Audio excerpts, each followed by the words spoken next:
I'm Robert, and today I'm going to show you how to take this image from here to here, all in Lightroom. I'm going to show you how to quickly and easily edit a landscape image using Lightroom. In the development panel, I like to start at the bottom and work my way up. I double check that I'm on the current version, then I scroll up past vignetting. I usually don't vignette my landscape images, but I'll show you what it is. Vignetting adds darkening to all of the corners of the image. It helps draw your eye into the center. If you double click on the amount here, resets it back to 0. Now let's go up. We're going to press Constrain Crop, and we're going to straighten this image. If we hover over Rotate, we get these grid lines, and we can try and straighten out the image a little bit more, so it's not crooked. You want your horizon line to be straight.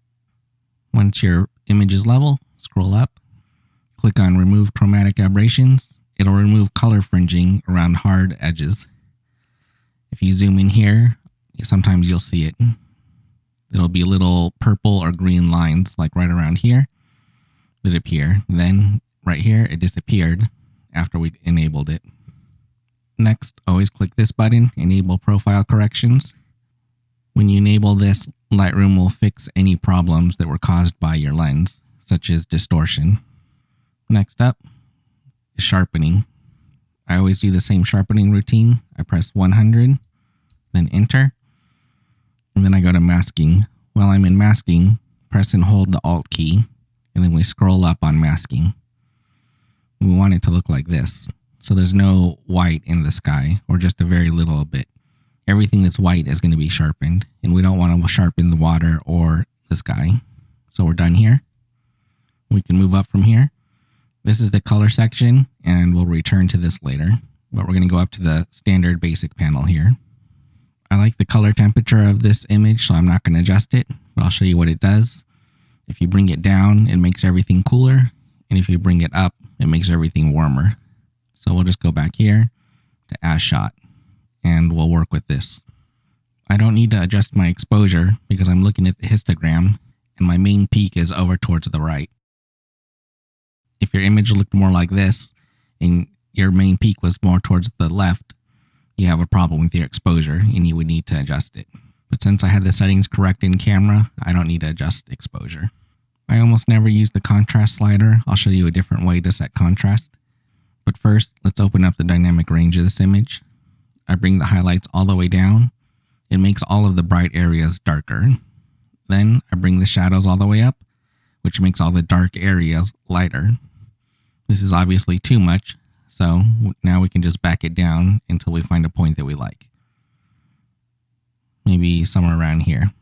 Now, to set the contrast of the image, go to the white slider and watch up here in the histogram. So slide up your white slider until this little triangle comes on. That means you're clipping. Then go to your white slider and back it down just a little bit. So now we're no longer clipping. Clipping basically means something is too bright. Let's do the exact same thing, but in reverse with the black slider. We want to move the histogram to the left until this triangle lights up. So we'll go to black, bring it down. We're now clipping. We'll bring it up. So we're able to go to 35 on the white slider and -15 on the black slider. Not only does this set our contrast point, this gives us a great exposure too. So we're all the way on the right side of the histogram and all the way to the left side. Next up, we have texture, clarity, dehaze. I usually don't add texture or clarity to my images using these sliders because it applies it to the entire image. If I wanted to apply texture or clarity, I would use the brush and selectively place it somewhere in the scene. We'll be doing that a little bit later. Let's go down to our color panel. We have luminance, saturation, and hue. Luminance is how bright or dark a color is. Saturation is how much of that color there is, how dark or deep the color is. Hue is basically the shade. For example, red could be more red or it could be more orange, and you can fine tune that one color in particular. Before we do that, let's go up here. We have all of our tools up here. This is your crop tool, spot removal, red eye reduction, graduated tool, radial filter tool, and our brush tool. Let's start using this graduated tool. We'll click on it, click and drag. While I'm doing that, I'm holding down Shift so the line becomes straight, just like our horizon. So I can press O, which turns on our overlay, and you can see all of the area in red is where the filter is affecting us. What I want to do is darken up the sky, but the problem is it's spilling over onto these land areas, but we can fix that easily. In our brush, just go down here to Range Mask, click Range Mask, Luminance, then we'll just grab this little eyedropper and click it in the sky. And you can see now we don't have the mask over these dark areas. It's only in the sky, so we easily just masked off our sky. So I'm going to press O so we can turn off this overlay so we can see what we're doing while we're changing our sliders. Double click on Effect. That'll reset your sliders. So now everything's set to 0 so we can make some changes. We don't have a lot of blue up here, but I want to add a little bit more blue so we can bring the temperature down so it makes this blue a little more blue. First up, let's darken the sky. We're going to use exposure and bring it down to negative. As you can see, it makes the sky darker. Now I want to bring out the colors that we have in the sky, which you can do right here with saturation. So just grab saturation and bring it up. So I'll go up to about 60. Well, that's a little much. I'll back it down. Okay, how about 50? So let me show you the before and after. Here's what it looks like before, and here's after. So it was super simple. We just used the grad tool. We grabbed the eyedropper, clicked on the sky, and then all we did was bring down the exposure and bring up the saturation. So let's close the grad tool. I want to do a little more work on the sky here. We have the blue here that I want to work on a little bit more. So let's go to Luminance. You have all of your colors here. So let's click on blue. If we bring it up, it makes the blue brighter, but if we bring it down, it makes it darker. So let's make it just a little bit darker, right about there. And after I do luminance, which I usually do negative to make it darker, I go to saturation, click on blue, and let's bring the saturation up. So watch the sky, it'll become a darker shade of blue. That looks nice. Now, last thing we do with the sky is click on our spot removal tool. And make sure we have right here, visualize spots enabled. If you don't have this toolbar, just press T on your keyboard to bring it up. And we can adjust this slider here so we can see different maskings. And you can see right here, we have a little bit of dust. So I'm just going to click. Lightroom's going to select an area nearby. Then I'll just press Enter.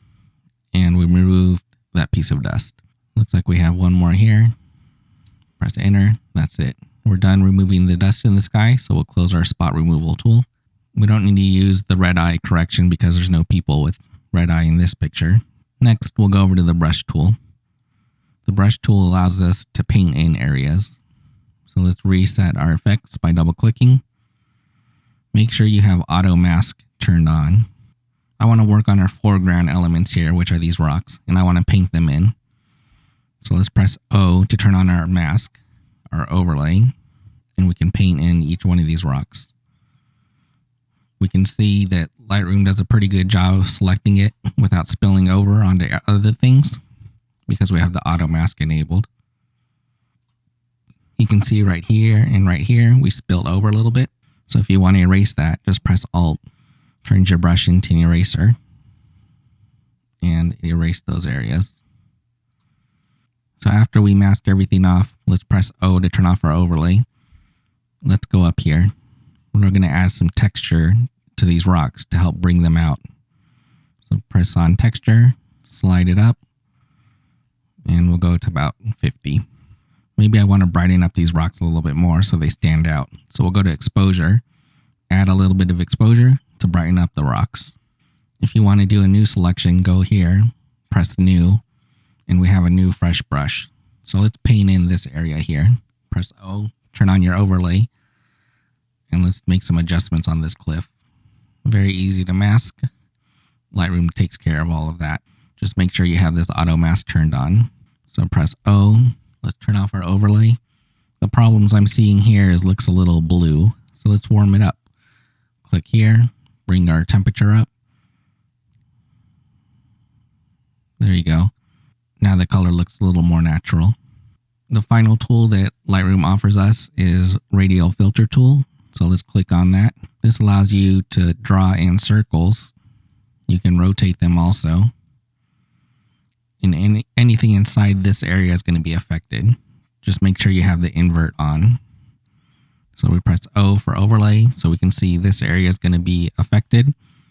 If we unclick this, everything out here will be affected, but I want only what's inside the circle. So I'm going to press invert. Then I'm going to press O to turn off this overlay. So right here is some nice color, but it's getting kind of lost. So we can come up here, click on saturation, bring it up a little bit. Maybe we can even warm it up here with our temperature. So let me show you before and after. Here's before and here's after. We have a nice, more saturated glow in the water. You can adjust the size, you can adjust the angle and the width. So that's how I edit an image in Lightroom using all of the tools. It's very quick and easy to edit a landscape image. I usually only take a few minutes per image. My usual workflow is starting from the bottom, like we did, working my way up, skipping the color section to go to the basic section. Then I'll come back to the color section. After I'm done with the color section, I use any of the tools that I need, and then I'm basically done. The only thing I didn't show you was split toning. I don't use this very often, but I'll show you here what it does. We have highlights and we have shadows. We can change the color of the highlights or the shadows. Just click in this box and you can choose whatever color you want. So say we wanted to make this highlighted area, the sky, more red, just click here in red. So now all of the highlight areas will be changed to this color. The higher you pull it up, the more intense it is, and the less intense it is if you pull it down. So we can kind of set it here. That actually looks pretty nice. Close out. So sometimes when you bring the highlight colors in, it makes the shadow areas look a little weird. So to fix that, you can go to shadows. And since we added warmth to the highlights, we can bring some coolness to the shadows. So we can click around here to add some blue back in. So you can see the shadow area is going to get very blue and purple or blue and kind of green.